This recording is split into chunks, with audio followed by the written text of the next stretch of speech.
Oi pessoal, graça e paz.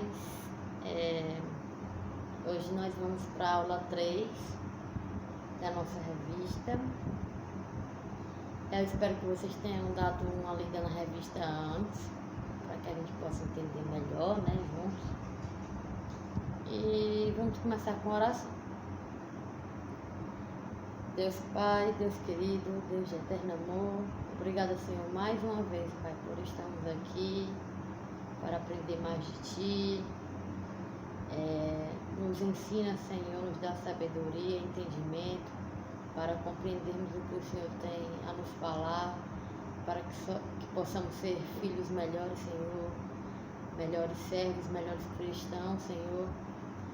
Nos perdoa por sermos pecadores, Senhor, mas nos capacita, Senhor, para que possamos fazer a Tua obra aqui nessa terra, Senhor, com dignidade, com sabedoria. Te agradeço por tudo que tens feito em nossa vida, Senhor, por podermos ter essa oportunidade de ler a Tua palavra, de Te louvar, de Te engrandecer, Senhor. Muito obrigada, Pai. Em nome de Jesus é que Te oramos desde já por tudo. Te agradecemos. Amém. Nós vamos para a aula 3, a lição número 3, que fala sobre a insuficiência da lei. E nós vamos começando a ler o texto áureo que está em Gálatas 3:11.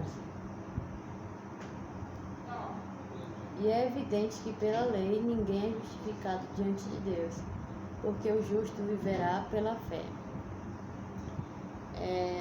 Quando Paulo diz que o justo viverá pela fé, ele está afirmando, né, que a lei não é salvadora e que o único salvador é Cristo Jesus, pela sua graça.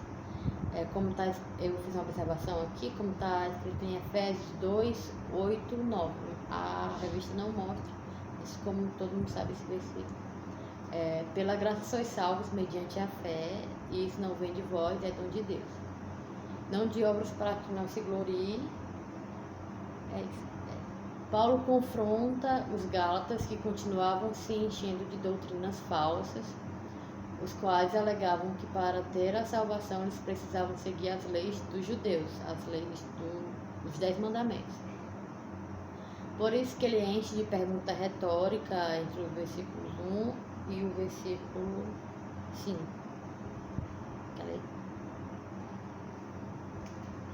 Ó Gálatas insensatos, quem vos vacinou a vós outros? Ante cujos olhos foi Jesus Cristo exposto como crucificado? Quero apenas saber isto de vós: recebeste o Espírito pelas obras da lei ou pela pregação da fé? Sois assim insensatos que, tendo começado no Espírito, estejais agora vos aperfeiçoando na carne? Terá sido em vão que tantas coisas sofrestes, se na verdade for em vão?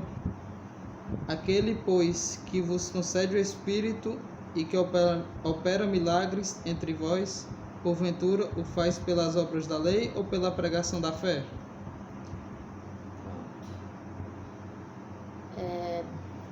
Paulo enche eles de perguntas retóricas, né, entre esses versículos que o Vinho acabou de ler, citando até mesmo a crucificação de Jesus nesse último.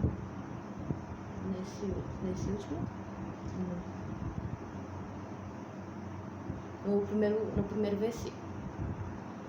Aí nossa aula tem 3 tópicos, que o primeiro é Abraão foi justificado pela fé, que está no capítulo 3, versículos do 6 ao 12. É o caso de Abraão, que creu em Deus e isso lhe foi imputo para a justiça. Sabei, pois, que os da fé é que são filhos de Abraão. Ora, tendo a Escritura previsto que Deus justificaria pela fé os gentios, preanunciou o Evangelho a Abraão: em ti serão abençoados todos os povos. De modo que os da fé são abençoados com o crente Abraão. Todos quantos, pois, são das obras da lei estão debaixo de maldição, porque está escrito: maldito todo aquele que não permanece em todas as coisas escritas no livro da lei, para praticá-las. E é evidente que, pela lei, ninguém é justificado diante de Deus, porque o justo viverá pela fé. Ora, a lei não procede de fé, mas aquele que observa os seus preceitos, por eles viverá. Paulo dá o exemplo de Abraão, que viveu pela fé antes mesmo que Moisés nascesse, né? Moisés que foi o que escreveu as leis no tabernáculo. Ele cita Deuteronômio 26, 27, né? Que diz: maldito aquele que não confirmar as palavras dessa lei e não as cumprir.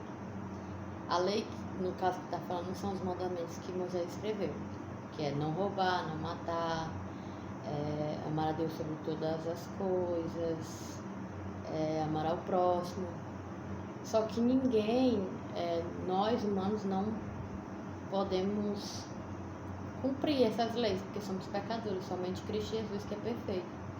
Então, se ninguém consegue cumprir essa lei, todo mundo estaria condenado. Mas por causa do sangue de Cristo, no sacrifício, lá na cruz, todos foram justificados, né? Perdoados. Tópico 2. A lei não é má, mas a justificação está em Cristo.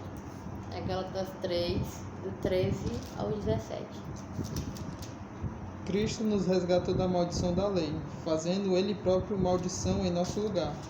Porque está escrito: maldito todo aquele que for pendurado em madeiro. Para que a bênção de Abraão chegasse aos gentios em Jesus Cristo, a fim de que recebêssemos pela fé o Espírito prometido. Irmãos, falo como homem, ainda que uma aliança seja meramente humana, uma vez ratificada, ninguém a revoga ou lhe acrescenta alguma coisa. Ora, as promessas foram feitas a Abraão e ao seu descendente. Não diz e aos descendentes, como se falando de muitos, porém como de um só, e ao teu descendente, que é Cristo. E digo isto, uma aliança já anteriormente confirmada por Deus. A lei, que veio 430 anos depois, não pode abrogar de forma que venha a desfazer a promessa. A lei em si, né, os 10 mandamentos, não é uma coisa ruim. É o básico, entre aspas, de uma vida aqui na Terra, que é não matar, né, não mentir, não cobiçar. Mas a gente não consegue cumprir ela de verdade porque a gente é pecador e insuficiente. Só por isso. Mas Cristo, lá no madeiro, como citou nos versículos, fez cumprir a aliança que Abraão fez com Deus, lá em Gênesis, justificando não só os judeus, mas todo aquele que crê pela graça, né, mediante a fé. Então, portanto, todos são herdeiros de Deus. 3. A supremacia da promessa sobre a lei. Sob a lei. Gálatas 3, 18 ao 21. Porque se a herança provém de lei, já não decorre de promessa, mas foi pela promessa que Deus a concedeu gratuitamente a Abraão. Qual, pois, a razão de ser da lei? Foi adicionada por causa das transgressões, até que viesse o descendente a quem se fez a promessa, e foi prolongada por meio de anjos, pela mão de um mediador. Ora, o mediador não é de um, mas Deus é um. É porventura a lei contrária às promessas de Deus? De modo nenhum. Porque se fosse promulgada uma lei que pudesse dar vida, a justiça, na verdade, seria procedente de lei. A lei, basicamente, ela só nos mostra quem somos de verdade, né? Que pecadores. Nós, por nós mesmos, nunca conseguiríamos satisfazer a Deus, que nunca conseguiríamos cumprir esses mandamentos. Paulo apresenta alguns argumentos da supremacia da promessa sobre a lei, que são eles. Primeiro, a promessa foi dada antes da lei, lá em Gênesis, né, antes mesmo de Moisés nascer. E a lei escrita por Moisés não anula a promessa a respeito da herança aos gentios. 2. Segundo, a promessa foi dada sem intermediários. A promessa foi dada diretamente a Abraão. Foi uma conversa direta de Abraão com Deus. A gente tem muitos exemplos no Velho Testamento de irmãos que falavam diretamente com Deus, né? Deus falava diretamente com eles. Terceiro, a promessa não depende dos homens. A promessa de Deus independe de toda ou qualquer limitação dos homens. Deus é fiel à palavra dele, né? Mesmo tendo mandado Moisés escrever as leis no tabernáculo, ele não anulou a promessa que ele tinha feito a Abraão, lá uns 400 e poucos anos anteriores, né? Deus é fiel à palavra dele, não é qualquer vontade da gente, é fiel a ele mesmo. Quarto, a promessa nos proporciona vida, o que a lei não pode. A lei só nos condena eternamente.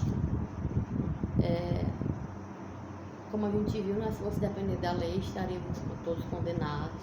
E a promessa não, a promessa, a partir da morte de Cristo, nos trouxe a vida, né?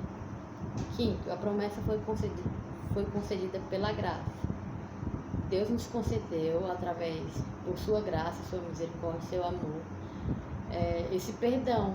Ele enviou o seu Filho para morrer pela gente, não porque a gente mereça ou porque a gente é bom, qualquer coisa assim, mas sim porque Ele é bom, não nós. Sexto, a promessa é eterna e visa a eternidade, enquanto a lei é temporária. A lei é uma coisa terrena. A promessa não, né? Deus morreu para que a gente tenha vida e vida eterna, não só aqui na terra, não uma vida eterna, não uma vida terrena, mas uma vida eterna, tanto que em João 14, se eu não me engano, diz que na casa do meu pai já há muitas moradas, né? Para nós, enfim. Sétimo, a promessa se realiza e se cumpre completamente em Cristo. Jesus é a personificação corpórea da promessa. Quando ele fala, ora, a promessa foram feitas a Abraão e ao seu descendente, esse descendente que ele fala é Cristo, certo? A promessa se realiza, se cumpre completamente em Cristo, quando Jesus veio para salvar todo aquele que nele crê, não somente os judeus, como eu já falei, mas a salvação veio para atingir toda a humanidade, todo aquele que nele crê, para que todo aquele que nele crê não pereça, mas tenha a vida eterna. Então, eu acho que a aula foi bem rápida, mas essa terceira aula só teve 3 tópicos, mas eu acredito que foi bem produtivo. E qualquer coisa, novamente, podem falar comigo com o Júnior, certo? Pelo WhatsApp, ou ligar, ou até mesmo vir aqui em casa, tá bom? Então vamos orar e agradecer a Deus novamente. Oremos. Pai querido, novamente eu quero te dizer obrigada, Pai, por termos esse momento aqui, Senhor, juntos.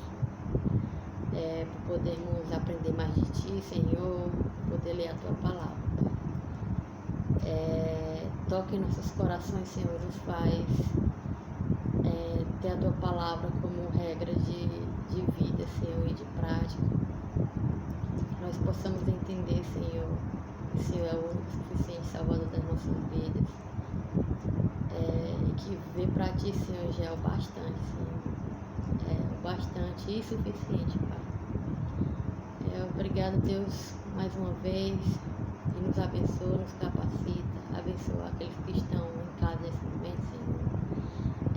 Abençoa abençoe os irmãos da igreja, o pastor, toda a liderança, que logo mais nós possamos estar todos juntos no teu tempo, Senhor, para te adorar, te bendizer em comunhão, Senhor. Em nome de Jesus, eu te agradeço desde